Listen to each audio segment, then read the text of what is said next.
10, 9, 8, 7, 6, 5, 4, 3, 2, 1, 0.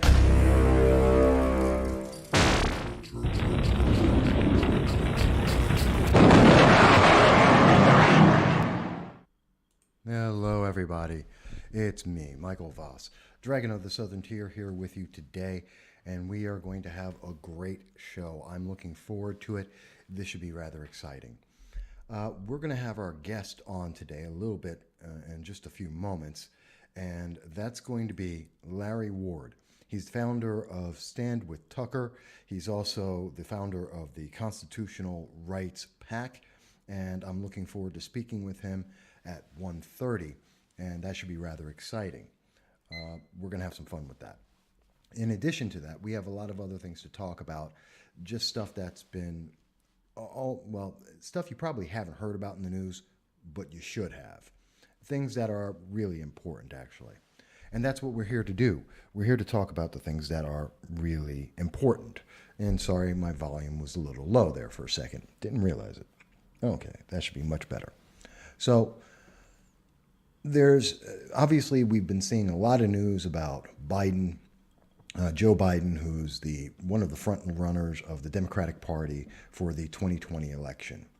And way back in October of 2018, I wrote an article talking about the predictions for 2020, how the Kavanaugh race. Remember when Kavanaugh was in front of the Senate and they were trying to decide whether or not to make him a Supreme Court justice. He was accused of a lot of things, and eventually there was no proof of the allegations. But we're in a world where allegation equals truth. Doesn't matter if it is in fact true. It's the accusation exists, and therefore that's it. And there goes due process out the window.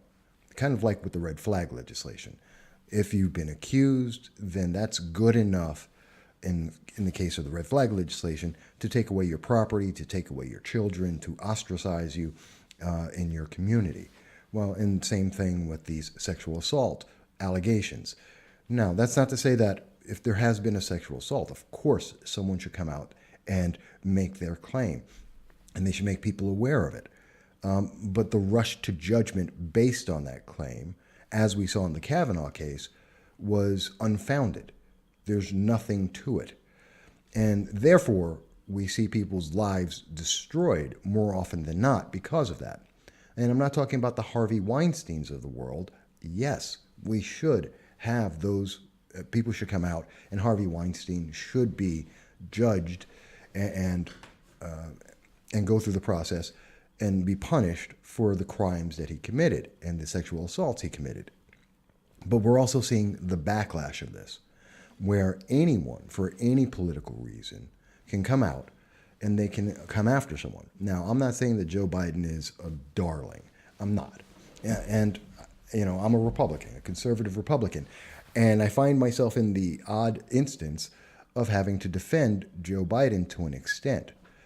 Because Joe Biden has been around for decades. I mean, decades. Most of my life I think he's been in office actually longer than I'm alive, and I'm about to be 51 on Saturday.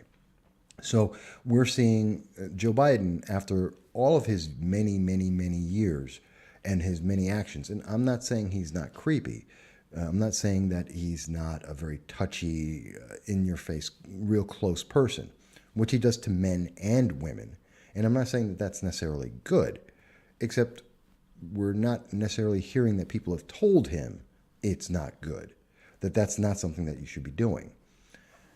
And we're seeing this come out as he's running for president, which didn't happen when he was running for vice president or any other times where he's been in elections.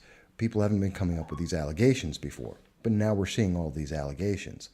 And I can't help but see that this is part of a political event. When Joe Biden was saying, I'm thinking of running, no one came out and said at that moment, hey, Joe Biden, you've done inappropriate things.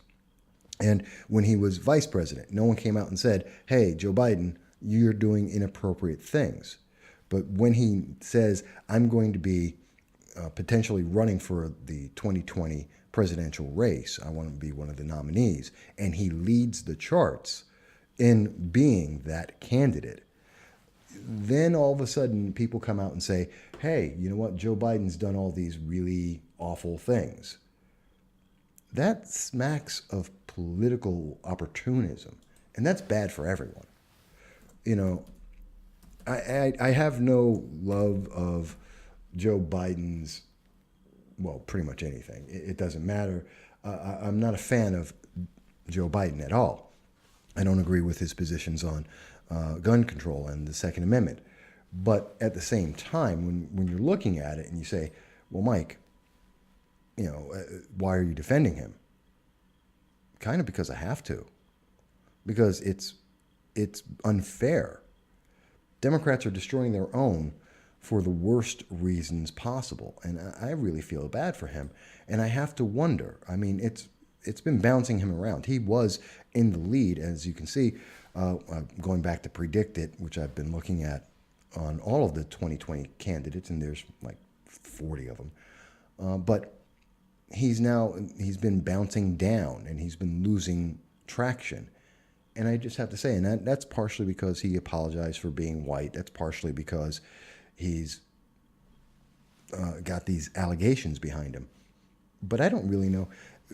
If they're just allegations, I can't see any candidate, Democrat or Republican, no one in any elected office can stand up. And I've said this back in Kavanaugh.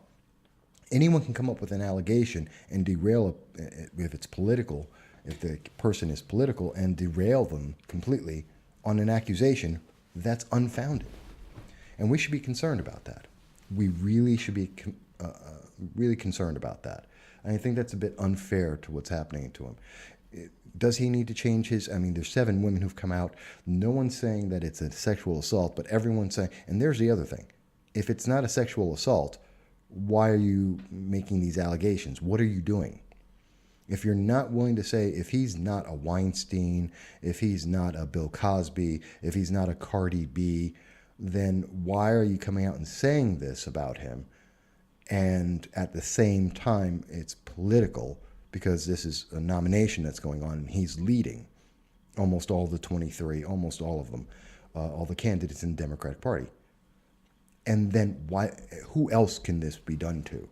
Because if it's just about, well, I don't feel comfortable, if it's just about how someone feels, well, I don't feel, if you've met any of the candidates, whether it would be Senator Kirsten Gillibrand or Senator Kamala Harris or Senator Cory Booker, who had a history, and he wrote it and he's admitted it publicly that he's committed a sexual assault.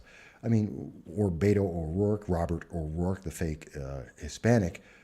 What if you meet any of them? If you're in contact with any of them at any point in their run and you don't feel comfortable about that, and you know that it's a political gain, could you make that same allegation? I was not comfortable the way they touched me or were around me or how close they were. And should we treat it the same as a sexual assault? I mean, that's a very serious kind of thought, and we should really investigate that. And I hope people do. I really do. But that's one of the things I wanted to talk about here.